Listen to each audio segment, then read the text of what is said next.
Tom Aspinall and Ciryl Gane fight this weekend in the main event of UFC 321. The big question is Ciryl Gane really deserving of this fight? Now, a lot of people say Tom Aspinall is going to run through Ciryl Gane, and me and my guest today, Feno from the Fight Site, don't think exactly that. We think Ciryl Gane has a chance. We think Ciryl Gane does stand a shot and presents unique challenges to Tom Aspinall that he is not ready for necessarily just yet. So, without further ado, Fight Site's Feno. So Feno of the Fight Site Presents, my homie is back on the show, and today we're talking UFC 321, Tom Aspinall and Ciryl Gane. And we're really going to focus on this event because not a lot of people are giving Ciryl Gane much of a shot in this fight. And I don't know about you, Feno, but I kind of feel like that's not a proper thing for Ciryl Gane, man. So first off the bat, I guess just give me your initial thoughts on that. Yeah, for sure. First of all, like heavyweight, right?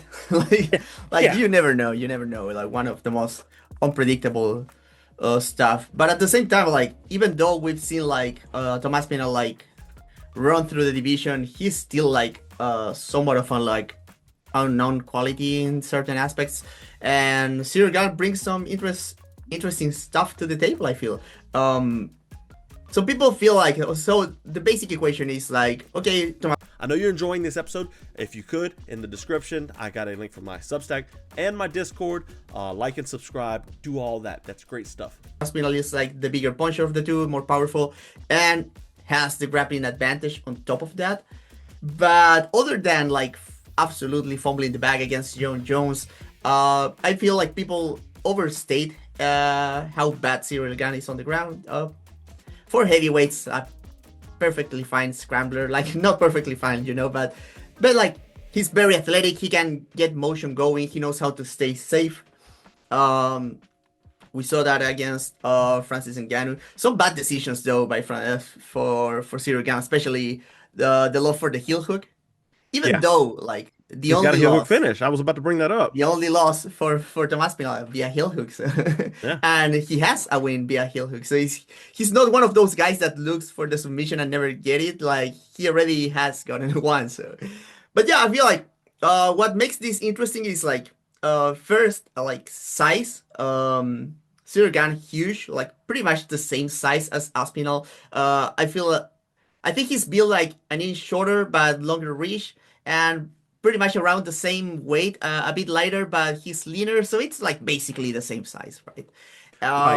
Gane has those super long arms, man, and that really can kind of like Tom Aspinall. Gane has the same problem, but like Tom Aspinall tends to leave his chin up in the air a lot, and Ciryl Gane's a kickboxer, man. Like he is. I mean, he's far removed from those kickboxing days, if we're being honest. And I think the biggest X factor is going to be like the distance. What does Tom Aspinall look like late? Because we've seen Ciryl Gane look late, and he's not great, but like, what if Tom Aspinall's terrible? What if he like absolutely gasses from trying to finish Ciryl Gane in the first 30 seconds, But he has the gas tank for sure, especially if this one like stays standing.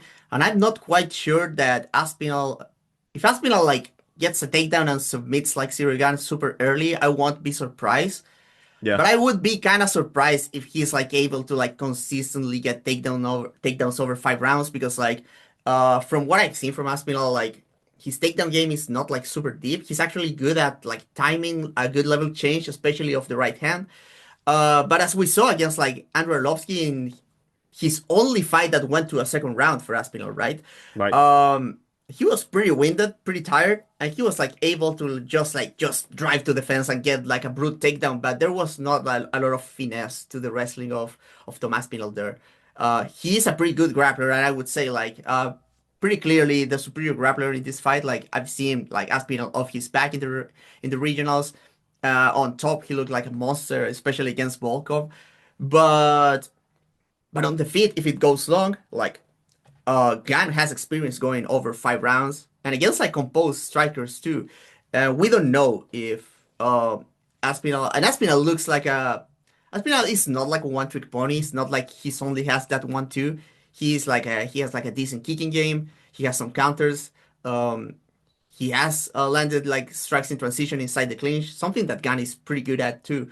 But it's like does he run out of ideas? How does he hold up if he starts losing speed as the fight goes on? Because Gane has a very sustainable style, like unless Aspinall, as I said, keeps going to the well to the grappling, he might be able to get Gane tired, but like that's like so yeah, I feel like I get it. Like Tom Aspinall is like the obvious pick, but I think that people are like overlooking the shot that Gang has here. He's a very interesting matchup just because he's like a super good athlete that is the same size of Aspinall. Gan has a very good chin too. Like Yeah. okay, he got blindsided by tight Rivasa, but he was able to recover. But he was like exchanging with Francis Ngannou, like Yeah. he was not hurt once, so you cannot count on like Aspinall like getting the immediate knockout here. Yes, and that's the fight I keep looking back at is that Francis Ngannou fight with Ciryl Gane. Based off the fact like Tom Aspinall, you know, he might go out there and try and do his thing, like, oh, I'm invincible. Even though he has a couple losses, he knows what it's like to lose. But like so far in the UFC, he's been just incredible. And Francis Ngannou kind of had the same thing about him, even after the Stipe Miocic fight. And Ciryl Gane had a really good time with that. It just so happens that he was allergic to takedowns, which people kind of knew. But Francis came out and laid on him for the last couple rounds, and I think what was that the first round that Francis had a fairly good round. I don't remember what rounds they won, but Francis did get it done. But it did I did see a lot that I liked from Ciryl Gane based off just like you said, his 5 round friendly style. He's done it against Volkov, Francis, and who was that Royce other one? yeah. Jairzinho Rozenstruik, in the UFC alone. So like, I get the Tom Aspinall pick. Is he a 4-1 favorite? I don't know. I don't do Yeah, I odds, feel but I like, feel like that's a bit excessive. One thing that worries me here is that even though Aspinall is coming from the longer layoff, he's coming like 14 months since his last fight. Again, he's coming from 10, but you gotta consider that again, a pretty bad fracture on like 4 different toes on that bulk of fight. And I saw the x-rays. It was nasty. It was not like when fighters said. Fighters usually say like, "Oh, I broke my arm," and they have nothing. No, this guy was like messed up. So I'm not quite sure how good the recovery is. And maybe if Sirga lost a step like athletically due to that injury, like he might be cooked here because I'm counting on him to be like somewhat on a like speed like parity with Aspinall to be able to compete with him. Which I think in his when he's looking good, like he actually does. yeah, and he's 35. Aspinall's 32. So with heavyweight it's a lot later, but there's a step lost, and then the injuries obviously add on top of that. Was that the Volkov fight that he broke all of his toes in? Yeah, the last one, yeah. What happened? How did he do that? Uh, Was it just kicking? He kicked an elbow, I think. It was Ah. not a check, it's probably an elbow. It was like midway through round two.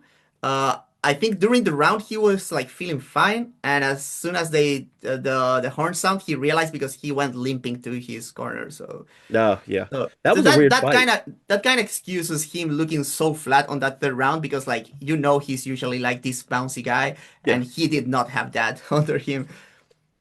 That was a So weird fight too, that Volkov fight, man. I yeah, thought I thought and Volkov Volkov won has that. improved a lot. Yeah.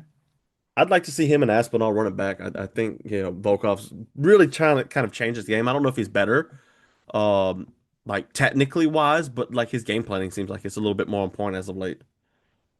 And Volkov was able to, the first time, was able to get back to his feet from under Aspinall. Yeah. Twice, I think, because he got like immediately taken down after the second one, and then he got submitted. But that's an interesting look because like Sirgan himself has been able to like create the scrambles using his like athleticism and strength. That's another thing that people overlook from Gan, just because he's not like this huge knockout guy. He's insanely strong inside the clinch. He was muscling Derek Lewis around, who is like famously strong, Yeah. and Aspinall himself, like insanely strong. But it will be interesting if they meet in the clinch, right? Because like both guys seem to be like have a pretty good idea of what they're doing in the clinch. Both guys are super strong, so it will be interesting to see if either of them finds like a huge elbow or Yeah, the clinch is interesting. Actually, I hadn't put much thought into the clinch for this fight, but Gane's usually pretty good in the clinch. Obviously, we know Aspinall's very good in the clinch, so that could be a real good, a real fun part of the fight that we didn't know existed, like kind of old school dirty boxing type stuff. Yeah, especially if like they start like exchanging like against the fence where the it's especially for heavyweight, I feel like most of the time it's not as dangerous. Like you don't see so many like huge knockouts against the fencing clinching and heavyweight. So that might be a route for either of them to like wear on the other guy, which could be interesting too. So we spent a lot of time on Ciryl Gane, but let's talk about Aspinall for a second, man. You know, everybody's swearing the path to victory is going to be wrestling for him, and I mean that is a viable path to victory. But like as a champion, you're going to need plan B and plan C for whatever these guys bring you because you never know. Ciryl Gane could have been sleeping in a singlet for the last 10 months while his toes healed. Uh, doubt it, but you know. So what path do you see to victory for Ciryl Gane when it or not Ciryl Gane, I'm sorry, for Tom Right. Aspinall when it comes to like the striking department? What do you think he could do on the feet to kind of negate the unique capabilities and abilities that Ciryl Gane brings to a heavyweight title fight? One thing that I like for Aspinall in this matchup on the feet is that he actually knows how to deal with kicks, which is something that like Sirgan is usually like I'm the guy that knows how to deal with kicks in the matchups. Like that's kind of how he beat Volkov Yeah. on the first round, like, on the first fight, because Volkov is also like that kind of guy that like, oh, I'm kicking and you don't know how to do with kicks. And he was actually like shaking a lot of kicks, counter kicking and that kind of stuff. And Aspinall, I don't know how Aspinall reacts to a good leg kicker, but obviously like leg kicking Aspinall kind of scary because he can counter with a huge right hand, right? Right. But that's still an interesting stuff because like Aspinall is very mobile, but he gets heavy on that front foot when he wants to exchange, so there might be an opening for there.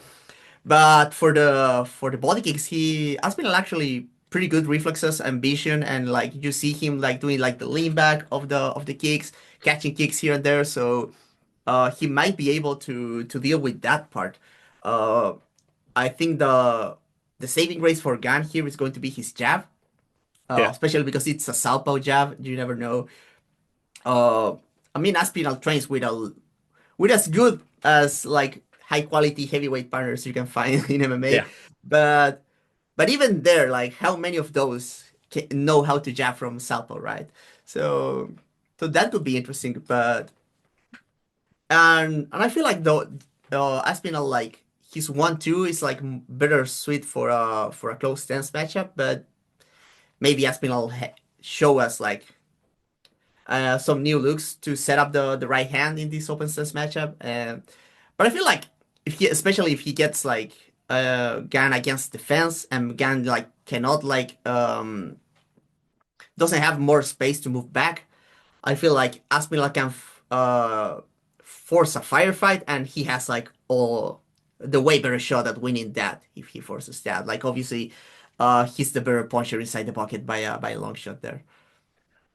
So wait, I thought I could have swore Saragon was like a switch hitter, But yeah, lately his last few fights like mostly a southpaw. mostly southpaw. So But maybe he's pretty decent from orthodox too. But maybe I that feel like open side body he would kick be for Tom wise. Aspinall could reap some real big Yeah, benefits for him there. You know, yeah. kind of work on the cardio early, right to the Well, body. probably available for both guys in this one Yeah, if for Salpa sure. goes Salpa. But I would expect Gan to show up Salpa here. But you never know because like the decision making from Gan it can be kind of sketchy at times.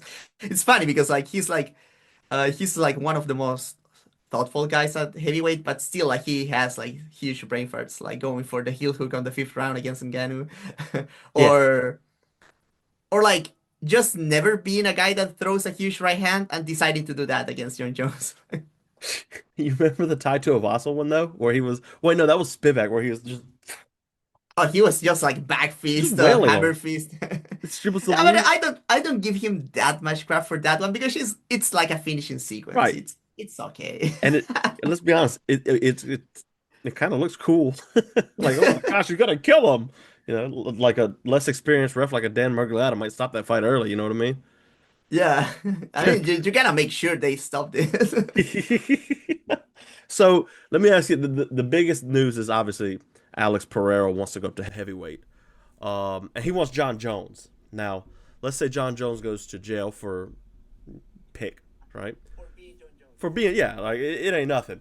Would you favor Alex Pereira against either of these guys? Now, me personally, I prefer Ciryl Gane Alex Pereira fight. I find that a little bit more interesting, simply because I give Pereira more of a chance in that fight. But does that interest you at all? Is that something that you'd be like, oh, maybe, yeah, why not? It's fun either way. Like, Yeah, yeah, and yeah, he hits hard enough that he can put anybody right, out. yeah, So, and like as I was saying, like I'm not super sure that Tom Aspinall is this guy that can just like take down anyone. Like I know he looks super impressive against Volkov doing that, but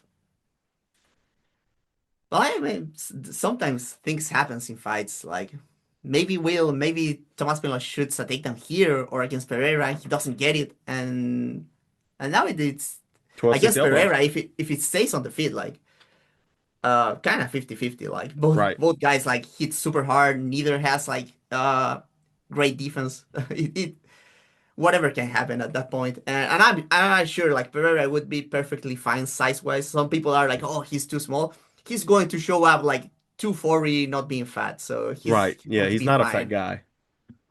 Yeah, I He's think I huge. think the Gane fight's a little more interesting just because of the kickboxing backgrounds. But if they do it, I'm not gonna be like, oh, that's stupid. Why would they do that? I'm gonna watch just like I'm gonna watch Verna Jandaroba and Mackenzie Dern fight this weekend. Yeah, I mean it's fun heavyweight fights. Like we don't have a lot of those, so I would take either of those. Absolutely. And against John Jones too, man. I I could be a John Jones hater, but I'm not gonna pretend that I don't want to watch that, right? Yeah, I at the White House and everything. I know you're from South America. You don't care about the White House, but I think that's freaking cool. I But don't. that would be like a freak show, so that still Yeah, has something to dude, I it. think they're gonna do stuff like that more often. We've done the Sphere already. They're gonna do the White House. I guarantee you they go to Coliseum eventually. I think they're gonna start doing these destination fights that are like once every year and a half or so. So I'm down to see Tom Aspinall and Alex Pereira in the Coliseum in Rome. That'd be super cool. So count me in. And the UFC needs to do more of that, man. Yeah, that's dude. Ryzen does that with their Landmark series, and it's kind of cool. So like, let's do it wherever. I gotta And find my. the Sphere was so cool, man. It I don't was. get how they didn't like do another one this year, man. I think it just cost too much money to produce. I mean, Yeah, but they have the money to yeah, afford but it. yeah, TKO is making so much money, man. Like they don't really care. What's Like, what was the other arena that also has like a circular oh, screen? That one was kind of cool too. yeah, it was right after that. They didn't take like full advantage, but it looked cool It too. was in Los Angeles. Oh, okay. Rajadam, they should do an event in Rajadam there. They got that giant freaking LCD screen Oh at the top yeah. of theirs. Yeah, that would be cool. And plus, it's Rajadam there, and they like Muay Thai now, I guess. Or is that Lumpini that does MMA fights now with one? It's Lumpini, I think. One is a yeah. One I think it's a Lumpini. Yeah. Yeah. But yeah, like just destination fights like that. Anyways, Feno, I've kept you long enough, my friend. I appreciate you coming on and talking this fight with me. Where can everybody find your stuff? Where do you do most of your work? If you're on Twitter, you can find me at Fenox Sky, and you can find me on YouTube under the FightSitePresents. I'm going to do my full preview for the pay-per-view, probably streaming that tomorrow night. So I'm going to preview every single fight from the most unknown prelim to the main event. So watch out for that, and that's it. Yeah, come hang out. I'll be in the chat too for that because Feno's my boy. So. I appreciate it, man. All right, guys. Later. Thanks to Feno. Thanks to everybody who tuned in. You guys are great. Fight Finders is out. Fight Finders 1, 2, 3, 4, 5, 6, 7, 8 is out, and 9 is in production. I am rather excited for 9. It's an episode close to my home and heart. Louisiana boxing in the 1890s. Something you guys want to check out, and it will be out soon. Catch up.